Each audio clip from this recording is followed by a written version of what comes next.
कश्मीर के पूर्व मुख्यमंत्री और नेशनल कॉन्फ्रेंस के नेता उमर अब्दुल्ला ने साध्वी प्रज्ञा के चुनाव लड़ने पर सवाल उठाए हैं। उमर अब्दुल्ला ने साध्वी प्रज्ञा की जमानत रद्द करने की मांग की है। साथ ही कहा कि साध्वी प्रज्ञा को सेहत के आधार पर जमानत मिली थी, तो फिर वो चुनाव कैसे लड़ रही हैं। उन्होंने एक ऐसे शख्स को भोपाल से मैंडेट दिया है जिन्होंने सिर्फ आतंकवाद के केस में एक आरोपी हैं, बल्कि उसके साथ साथ बेल पे हैं, और बेल भी उनको इस बहाने दिया गया कि उनकी सेहत ठीक नहीं है। मुझे बताइए, अगर उनकी सेहत जेल में रहने के लिए ठीक नहीं है तो उनकी तबीयत इलेक्शन लड़ने के लिए ठीक कैसे हो सकती है।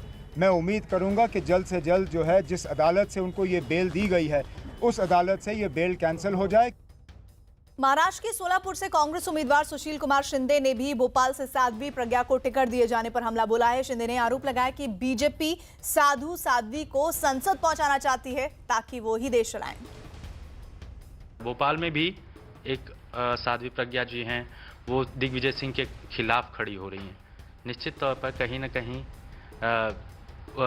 वो सीट भी जो है वो आपके वक्त में साध्वी प्रज्ञा का मामला जो है वो शुरू हुआ। मेरे पहले है, मेरे वक्त का नहीं है। लेकिन ये व्हाट इट इंडिकेट्स, क्या होता है इसका, मेरे इधर साधु है उधर साध्वी है।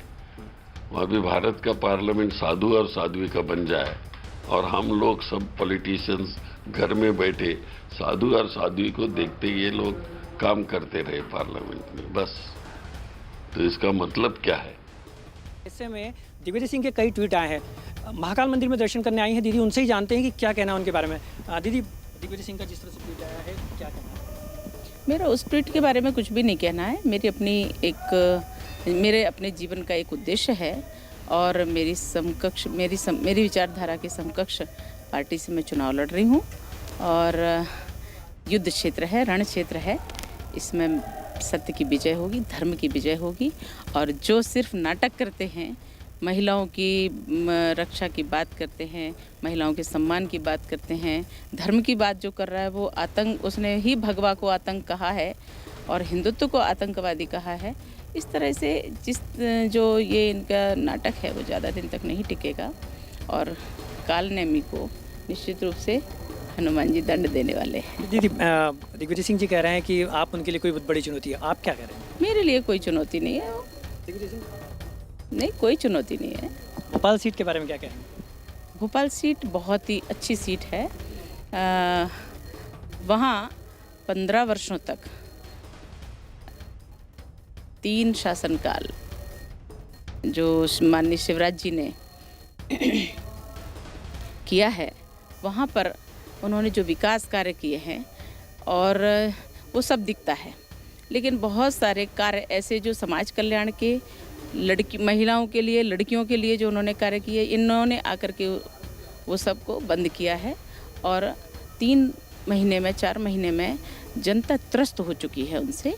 तो विकास जो है नाम मात्र को नहीं करना, सिर्फ भ्रष्टाचार करना और ये इनके घोटाले पकड़ाने शुरू हो गए हैं, ये हो गए, वो हो गए, ऐसा सब शुरू हो गया है।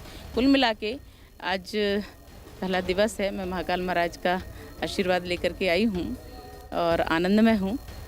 निकल पड़े हैं रण के लिए। इस हाई प्रोफाइल सीट के लिए आपको क्या लग रहा है? क्या आपके जो क्षेत्र में प्रज्ञा दीदी संत है, प्रज्ञा दीदी संत है। मैंने बताया यही मुद्दे हैं: महिलाओं की रक्षा, देश की रक्षा, धर्म का सम्मान, देश का सम्मान, सैनिकों के बलिदान का जो इन्होंने प्रश्न चिन्ह खड़ा करके उनका जो अपमान किया है, उसकी रक्षा और उसको सम्मान वो पुनः प्राप्त हो, ये हमारे विषय रहेंगे। तो ये थी प्रज्ञा ठाकुर, जो साफ तौर पर कह रहे हैं कि जिस तरह से देश की रक्षा और महिलाओं की रक्षा खास तौर पर उनका मुद्दा रहेगा।